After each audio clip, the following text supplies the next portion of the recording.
Welcome, Castle Dawson and Karen, to our Stump the Preacher tonight. We're both sporting new hairstyles, as you can see, Laura. This week I got to shear the preacher. So tonight, anyway, we are looking at what is rather a really big question at the minute. And the question is this: who decides when we die? Who decides when we die? You see, it has been talked about a lot in newspapers and things recently with stretched resources, a stretched NHS in this time of illness and pandemic. There's this question around how are we going to allocate our resources? We've got a limited number of nurses and doctors, we've got a limited number of ventilators, and those in positions of authority are having to make big decisions about who gets what. Where do the resources go? I mean, one of the really interesting things I think we've seen since COVID-19 has really hit us as a country has been that in some ways death is back on the agenda of people's normal everyday conversation. I think it was a couple of weeks ago I was listening to another preacher and he made a really great observation. He pointed out, it used to be that in Victorian times people talked about death all the time, and then our society, we sort of steered away. We've tried to hide away from death. It hasn't been talked about. But suddenly with COVID-19 now, death is back on the agenda again. It's something that people are talking about. And so we want as Christians to try and speak about that as well. Yeah. We come to this issue about when we die and resource allocation. And I guess our fundamental conviction is that the Bible does speak about every part of life. It speaks to every situation that we'll face. And that's a good thing then. As Christians, whenever we're just involved in casual conversation, whether with our neighbour over the fence or whenever we're maybe just thinking about what we're hearing in the newspapers, to think actually every single issue does lead us back to the Bible. Yeah. It brings us back to the fundamental truths the Bible has to bring to us. And that I think that if we can think clearly as Christians about these things, ultimately we will see and we'll be able to steer other people to even these kind of hard, difficult questions about ventilators and hard, difficult questions about medical resource allocations actually ultimately lead us back to the gospel itself, that they lead us back to the cross, to meet with Jesus Christ, that he is the one who came and died in our place, and that in him there is hope, there is life, there is a different way of living and thinking, even about death itself. And I guess the other reason why I thought this is a good question for us to try and think about was because sometimes when we listen to these things in the media, and certainly I know sometimes just a feeling of when the news comes onto the TV, you just want to turn it off. It just only seems to bring a sense of fear and a sense of hopelessness. Yeah. But yet, when we think about these things as Christians, we bring the Bible and the newspaper together, that actually that brings hope. And it's a hope that we think that every person who hears this needs, that we have a hope in the face of death, a hope in the face of the most difficult questions in the name of Jesus. Yeah, so that's a hope that we really, really need at the minute. And it's a hard question, this, that we're talking about, because really we're talking about moral issues, moral dilemmas, and we're not just talking about hypotheticals either. We're talking about what's real life for a lot of people. And we recognise that a lot of our doctors and nurses and people on wards are having to consider these things. And so, John, what is the answer? Who does decide when we live, when we die? Well, simply what the Bible has to say to us is it's starkly clear. It starts off with the fundamental position about every human life is made in the image of God. And so therefore the ultimate requirement for us in the face of death is to submit ourselves to God, to submit ourselves into his hands, and that he alone is the one who decides the moment of our death. And we need to recognise that, and actually we need to submit to that and trust in that. The greatest danger that we can have is the danger of playing God. I know that's a phrase you sometimes hear. Maybe it's in some sort of silly movie where there's some villain who's trying to take over the world and they think they're playing God. But actually it's something which is true every single one of us. If you think back to the Garden of Eden, where the Bible gives us a fundamental definition of the human condition, it shows us what sin really means. What does Eve do? Well, when Satan comes to tempt Eve, he tempts her that she can be like God. And that's what she wants to be. She wants to be God. She wants to make decisions about what's right and what's wrong. And ultimately, when we come to this question about who decides when we die, the greatest danger for us is to think that we could be God, that we have the right to make those decisions. But what we need to do is to recognize for all of us and for every situation that God is the one we submit our lives into his hands. Yeah.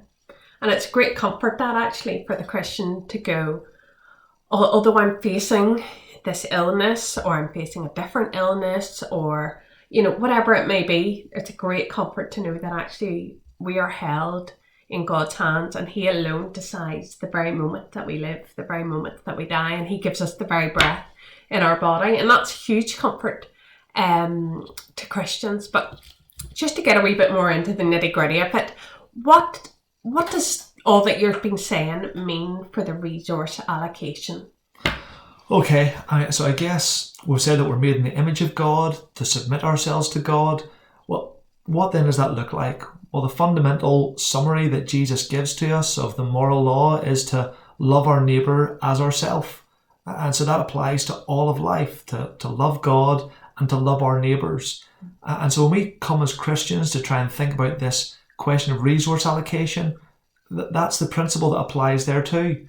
Now, I know that might seem difficult. I certainly know that I was talking and listening this week to another man who is very, very capable in medical ethics, and he described this question of resource allocation as one of the most fundamentally difficult questions in medical ethics. And he, as a Christian, I think was rightly, humbly saying, we're not trying to claim that we as Christians can devise all the answers by ourselves. But we're not trying to say that we've got it all figured out, or that we can, just from only using the Bible, draw up an exact standard of the NHS principles, need it step by step. But we do have important messages to say.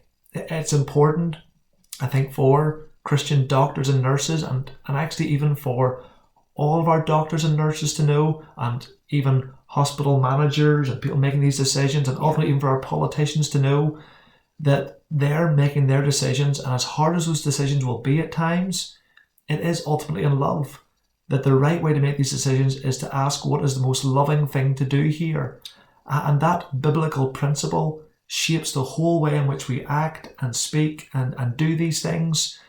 Now, sometimes it gets to a place where we think, well, how is it possible for us to answer this? Say the situation is there's one person who's very, very sick, and if I give them this ventilator for the next 3 days, well, then they have a certain percent, there'll be a certain percentage of likelihood of their improvement and their recovery. Or here's 3 other people who are all quite sick, and each of them, if they had the ventilator for 1 day, that would make so much of a difference to help them in their recovery. Now, we can't claim to know who is going to recover and who's not.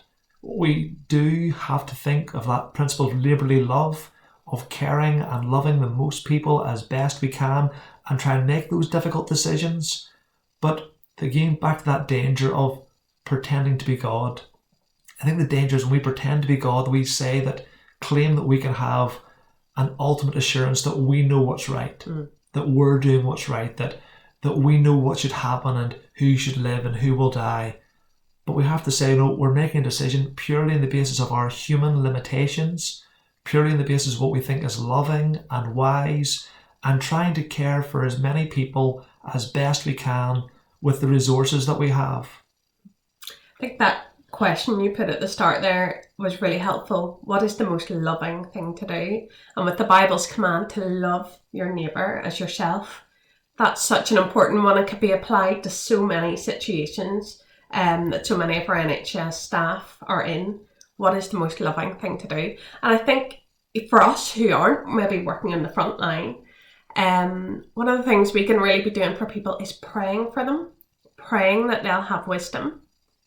And you know what? I was really struck by some of the newspaper reports about whenever there's haven't been able to be family members with people who are in hospital coming to that point of death. It has been really striking to hear of the love of our NHS staff who have been sitting with people when there's been no family members so that they aren't on their own when they die. And it's been wonderful to see that love showing in our NHS. Yeah, it's amazing. And one thing we were talking about earlier was we heard really some things this week that have made us realise how privileged we are to be in a country that has such a good healthcare system. We heard that in Malawi, where there's about 19 million people, that there's a total of 2 ventilators. Whereas in Northern Ireland, we've got less than 2 million, and yet we have, according to the BBC, 165 ventilators. 165 ventilators, which is amazing. So just to run there, so Malawi has approximately 19 million people, and we were told through someone who's a son out there working that there's only 2 ventilators in the whole country, while in Northern Ireland there's less than 2 million people, but we have 165 ventilators approximately in the NHS. And so it just shows you the privilege that you were talking about. Yeah, absolutely. And I think sometimes in our fear and our worry and in the media hype, we can lose sight of that, how amazingly privileged actually we are to be in Northern Ireland. And I know some people who have been in the wards and have been in intensive care have really talked about how wonderful the care there has been, which has been fantastic. I guess as I did try, I'm no doctor, I did try and read a little bit of the current medical guidelines that are being produced for doctors with regards to this resource allocation. And I guess it would say it does give me confidence. There are some really great people working hard to try and develop not just principles, but practical application of how to make these difficult decisions. I guess the one area which I guess I would like to highlight is whenever this decisions about resource allocation moves beyond perhaps just medical prognosis. And the danger is that perhaps sometimes we might have an implicit bias, each of us inside ourselves, about what is the value of different human lives. And so I guess one of the big questions I think the media has been showing a little bit of a highlight on has been about nursing homes and perhaps the lack of acute medical care being given to those with COVID-19 in nursing homes.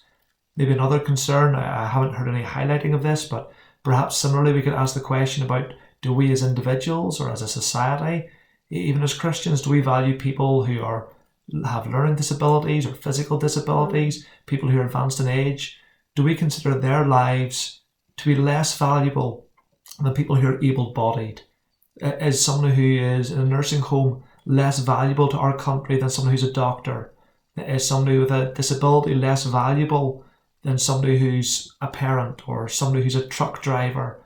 How do we make those values of a human life? And I think that as we really get to the very cutting edge of the finest details about the decisions being made for our country and by politicians and the NHS managers and by the staff, just a reminder again of that danger of playing God, that the Bible tells us that every single person is made in God's image and that we are richer as individuals and richer as a society when we value every individual equally, not because of what they do, but because of who they are. And as Christians, we believe that as who they are, made in the image of God, with something wonderful and beautiful to bring into this world as they reflect His glory. Yeah, so our value as human beings isn't just what we can contribute to society, it isn't just our level of intelligence, it's actually something much more intrinsic. We are valuable because God values us, because He's put His image on us, and we're made in His image, and that's what gives us value.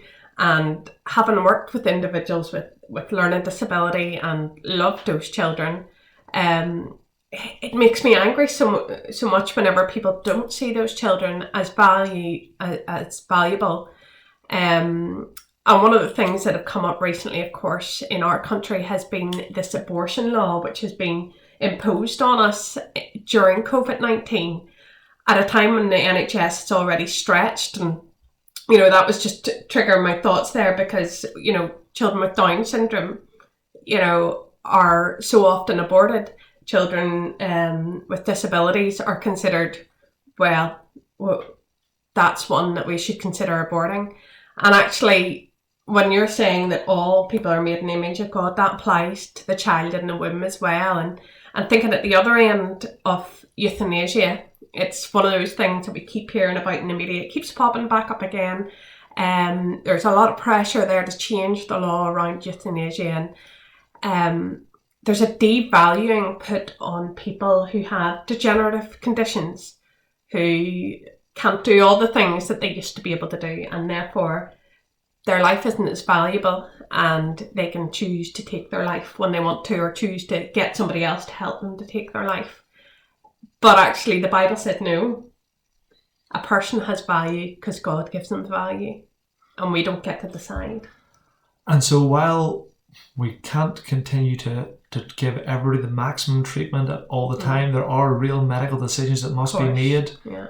We have to constantly keep that line in view, that God is God and we're human beings. We are creatures and He is the creator. And therefore, when it comes to those biggest decisions about life and death, we act with neighbourly love and with wisdom and commit our lives into God's hands.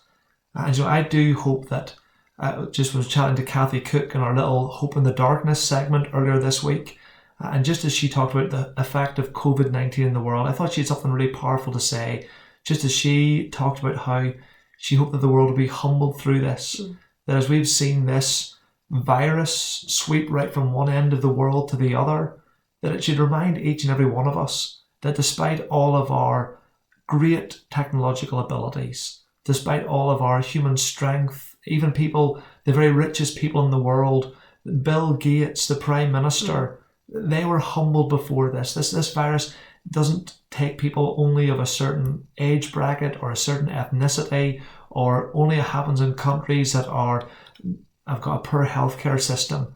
That all of us are brought to our knees and recognise that we are completely helpless. We can't tell what is coming. And with this world, if we humble ourselves before COVID-19, I think it is a reminder that we need to humble ourselves before God. And so certainly as Christians tonight, I think that gives us a hope that as Christians, we do recognise that God is in control of our lives. And no matter what may come, we can trust in Him. And if you're watching this tonight and you don't know Jesus Christ as your Saviour, if you don't have that ultimate hope and assurance that even in the face of death, you're ready to meet with God and can trust your life into His hands, well then let COVID-19 be the thing which really speaks to you, to recognise that your life and your death is in God's hands, and you need to humble yourself and submit to Him. We are not in control, but our God is.